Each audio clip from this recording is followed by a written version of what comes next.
दोस्तों, आप अपनी स्क्रीन पर देख सकते हैं मदरसे में पढ़ते हुए कुछ बच्चों को। दरअसल अभी हाल ही में राष्ट्रीय बाल अधिकार संरक्षण आयोग के द्वारा जो मदरसों में बच्चों को शिक्षा दी जाती है उसके संबंध में कुछ रिपोर्ट जारी करी गई है, कुछ सिफारिशें दी गई हैं और ये काफी इंपॉर्टेंट है, काफी जरूरी है, हमें जानना जरूरी है। इस वीडियो में हम बात करेंगे कि क्या जो हमारा बाल अधिकार संरक्षण आयोग है, क्या इसके द्वारा रिपोर्ट जारी करी गई है, क्या चिंता जताई गई है। रिपोर्ट के साथ साथ हम ये देखेंगे कि उसने मदरसे में जो शिक्षा दी जाती है बच्चों को, उसके संबंध में क्या क्या सिफारिशें दी हैं कि क्या इन मदरसों के साथ में किया जाना चाहिए, क्या प्रायोरिटीज होनी चाहिए। उसके साथ साथ हम ये भी देखेंगे कि क्या जो एनसीपीसीआर ने जो सिफारिशें दी हैं, इनको अथॉरिटीज कहां से मिलती हैं, क्या ये इसके लिए लीगली बाइंडेड हैं या फिर इनको कोई कानूनी शक्ति मिली हुई है ये सारी चीजें करने के लिए। और अंत में हम जानेंगे आरटीई एक्ट और बाद में हम देखेंगे फिर उसके जो हमारा एनसीपीसीआर यानी कि राष्ट्रीय बाल अधिकार संरक्षण आयोग, छोटे से वीडियो में। नमस्कार, शुभम सिसोदिया नाम है मेरा। Let's crack UPSC CSE Hindi पे आपका बहुत बहुत स्वागत है। करंट अफेयर के वीडियो में आप जानते हैं कि हम बहुत ही छोटे से वीडियो में बहुत सारी इंफॉर्मेशन, बहुत सारी वैल्यू आपके जो है एडिट करने की कोशिश करते हैं। आपसे आगे बढ़ने से पहले रिक्वेस्ट करूंगा, प्लीज वीडियो को लाइक नहीं किया है तो वीडियो को लाइक जरूर कर दें।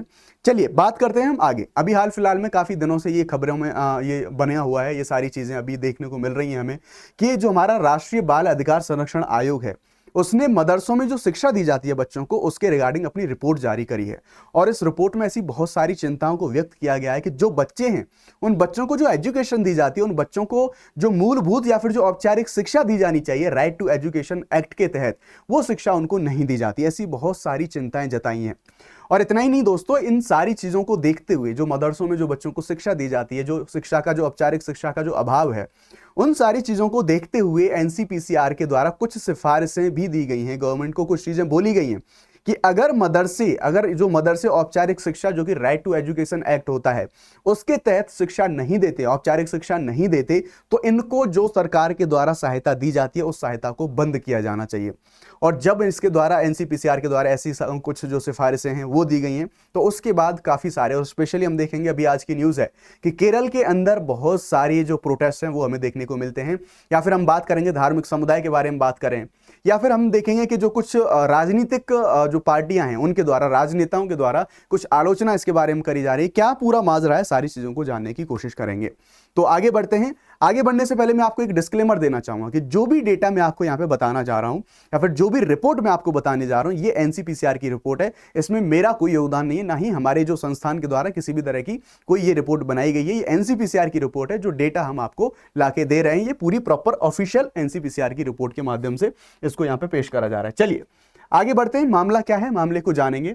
बाल अधिकार निकाय ने जो यानी कि जो हमारा एनसीपीसीआर यानी कि बाल अधिकार संरक्षण जो आयोग है, इसके माध्यम से हम बात करेंगे। इसने मदरसों को आरटीई मानदंड यानी कि राइट टू एजुकेशन, आरटीई मानदंड होते हैं, इनका पालन ना करने पर राज्य की वित्तीय सहायता रोकने का आह्वान किया है। यानी कि अगर जो मदरसे हैं वो राइट टू एजुकेशन के जो मानक होते हैं उनका पालन नहीं करेंगे तो जो सरकार के द्वारा उनको वित्तीय सहायता दी जाती है उस वित्तीय सहायता को रोक दिया जाएगा। उसके बाद हम बात करेंगे तो एनसीपीसीआर ने मदरसों के संचालन की स्थिति पर कुछ गंभीर चिंता जताई है। और जब तक ये शिक्षा का अधिकार अधिनियम का पालन नहीं करते, जो हमारा राइट टू एजुकेशन एक्ट है, इस अधिनियम के जो मानक हैं उनको जब तक ये नहीं मानेंगे, उनका पालन नहीं करेंगे, तब तक राज्य से मिलने वाली जो वित्तीय सहायता है इसको रोकने का जो है आह्वान किया है एनसीपीसीआर के द्वारा। सरकार को ये सिफारिश दी गई है।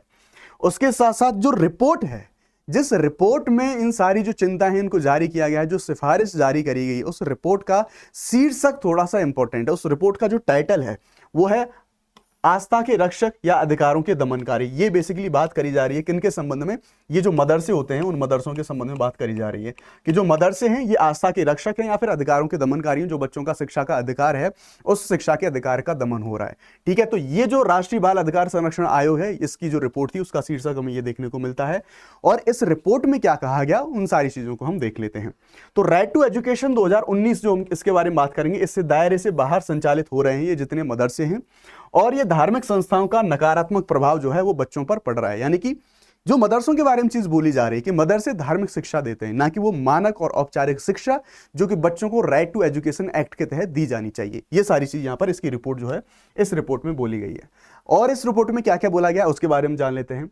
मदरसों का जो मुख्य ध्यान है वो धार्मिक शिक्षा पर है, यानी कि जो रिलीजियस एजुकेशन है उस पर फोकस्ड है ये, बजाय जो बच्चों को औपचारिक जो मानक शिक्षा दी जानी चाहिए उस पर इनका फोकस नहीं होता है। उसके साथ कई मदरसे औपचारिक शिक्षा के आवश्यक घटक हैं उनको प्रदान नहीं करते, यानी कि जो चीजें बच्चों को इस अधिनियम के तहत दी जानी चाहिए, वो घटक बच्चों को प्राप्त नहीं होते हैं। वो घटक क्या क्या होंगे उनके बारे में बात करते हैं।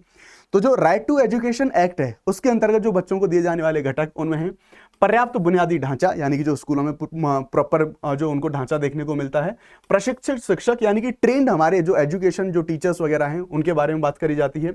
उचित शैक्षणिक पाठ्यक्रम, ये सारी चीजें जो है इनके द्वारा रिपोर्ट में बोली जा रही है कि ये सारी चीजें जो मदरसे में बच्चे पढ़ते हैं उनको नहीं दी जाती हैं। क्यों? क्योंकि वहां पर फोकस ज्यादा होता है जो रिलीजियस एजुकेशन है उसके माध्यम से। इससे छात्र जो मुख्य धारा के स्कूलों में पढ़ने वाले अपने साथियों की तुलना में पीछे रह जाते हैं। यानी कि सीधी सी बात है, एक जो स्कूली शिक्षा है वो एक फाउंडेशन होता है, और जब वो मानक शिक्षा बच्चों को नहीं मिल रही है तो जो मदरसे में पढ़ने वाले छात्र हैं वो अपने अन्य जो उनके साथी हैं उन साथियों की तुलना में वो काफी पीछे रह जाते हैं, यानी कि उनसे कॉम्पिटिट नहीं कर पाते। उसके साथ साथ कुछ मामलों में यह भी देखा गया कि मदरसे के छात्रों को पाठ्य पुस्तकें, वर्दी, मिड डे मील योजना, ये जो सारी चीजें हैं इन बुनियादी सुविधाओं से भी वंचित किया गया है। ये भी सारी जो शिकायतें हैं वो देखने को मिली हैं। मदरसों में कई जगहों पर जवाबदेही की कमी देखने को मिली है। खराब बुनियादी ढांचा और बाल अधिकारों के उल्लंघन के मामलों को भी उजागर यहाँ पे करा गया है एनसीपीसीआर के द्वारा अपनी रिपोर्ट में। उसके साथ साथ आगे देख लेते हैं आगे इनकी रिपोर्ट में क्या बोला गया है। रिपोर्ट तो ये जो सारी जानकारी थी हमने देख ली। अब जो एनसीपीसीआर ने जो कुछ सिफारिशें दी गई हैं कि जो मदरसों में जो शिक्षा दी जाती है उसके संबंध में क्या प्रायोरिटीज रखनी चाहिए, क्या एनसीपीसीआर ने सारी अपनी प्रमुख सिफारिशें दी हैं उनके बारे में हम देख लेते हैं। तो सिफारिशें दी गई हैं, राज्य की वित्तीय सहायता को रोकना, यानी कि जो गवर्नमेंट के द्वारा जो इनको वित्तीय सहायता दी जाती है मदरसों को इस वित्तीय सहायता को रोक देना चाहिए, और मदरसा बोर्डों को तब तक धन नहीं देना चाहिए जब तक वे आरटीई अधिनियम का पालन नहीं करते। यानी कि जो मदरसे राइट टू एजुकेशन एक्ट के जो मानक हैं उनका पालन करेंगे उनको राज्य की सरकार जो राज्य होगा यानी कि जो सरकार होगा उसकी तरफ से जो वित्तीय सहायता है वो दी जाएगी, जो नहीं पालन करेंगे उनको सहायता नहीं दी जाएगी। इसके अतिरिक्त एनसीपीसीआर ने मदरसों से जो गैर मुस्लिम बच्चे हैं उनको हटाने की सिफारिश करी है। यानी कि जो मदरसे में जो गैर मुस्लिम बच्चे हैं वो नहीं पढ़ेंगे, वो हटा दिए जाने चाहिए। क्यों? क्योंकि अब आपको यहाँ पे याद आना चाहिए पॉलिटी का फंडामेंटल राइट वाला पार्ट, हम आर्टिकल 28 में जहां हम धार्मिक स्वतंत्रता अधिकारों की बात करते हैं कि किसी को जो रिलीजियस प्रेयर है उसमें जबरदस्ती या फिर बिना अनुमति के या फिर बिना, अगर माइनर है बच्चा तो उसके बिना अभिभावकों की अनुमति के वो जो है उसके ऊपर ऐसा कोई चीज थोपी नहीं जा सकती। ठीक है, तो वही चीज यहाँ पर बोली गई है कि समावेश, उनका समावेश संविधान के अनुच्छेद जो 28 में चीजें बोली गई हैं उसका उल्लंघन करता है, जो बिना माता पिता की सहमति के धार्मिक शिक्षा थोपने पर रोक लगाता है। ठीक है, तो यह भी सिफारिश करी गई है एनसीपीसीआर के द्वारा। अब रिपोर्ट में यह भी बताया गया है कि धार्मिक शिक्षा औपचारिक शिक्षा की कीमत पर नहीं हो सकती, यानी कि जो सिफारिशें दी गई हैं यह भी बोला गया इस रिपोर्ट में। यानी कि प्रायोरिटी किसको दी जानी चाहिए, प्राथमिकता दी जानी चाहिए जो मानक शिक्षा है बजाय धार्मिक शिक्षा के।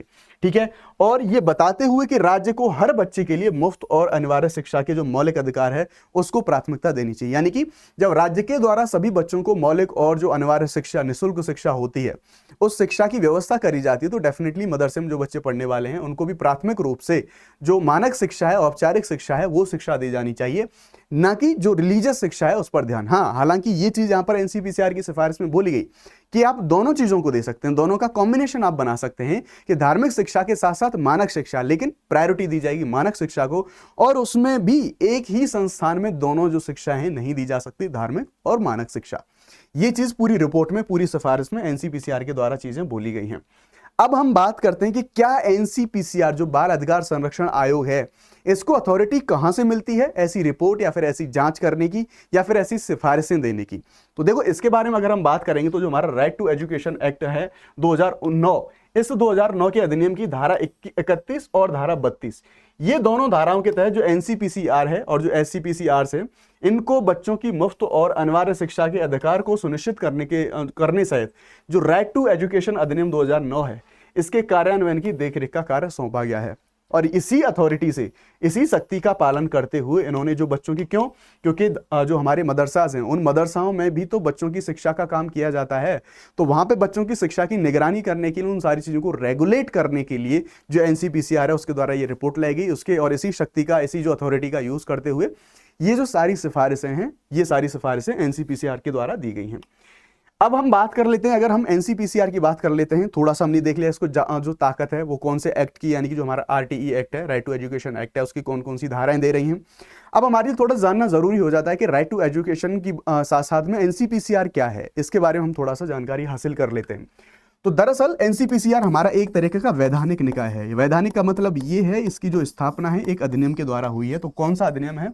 अधिनियम के बारे में हम बात करेंगे तो हमारा commission for protection of child right act 2005, ध्यान रखेंगे जो अधिनियम है वो 2005 का है, लेकिन अगर इसके स्थापना के वर्ष के बारे में बात करेंगे तो इसका गठन हमें 2007 में देखने को मिलेगा। दोनों ईयर हमें याद रखना जरूरी है। इसके बाद हम देखेंगे राइट टू एजुकेशन एक्ट 2009 के तहत बच्चों के अधिकारों की जांच इसके द्वारा करी जाती है। यानी कि जो हमारा दो तरीके से हम इसके जो अथॉरिटीज या फिर इसके कार्य हैं उनको हम बारे में देखेंगे कि जो एनसीपीसीआर है, जो राइट टू एजुकेशन के तहत बच्चों को जांच दी जो शिक्षा है वो शिक्षा दी जा रही है कि नहीं दी जा रही, या फिर उसकी निगरानी करना, उसके बारे में जांच करना, इसकी अथॉरिटी एनसीपीसीआर को प्राप्त है।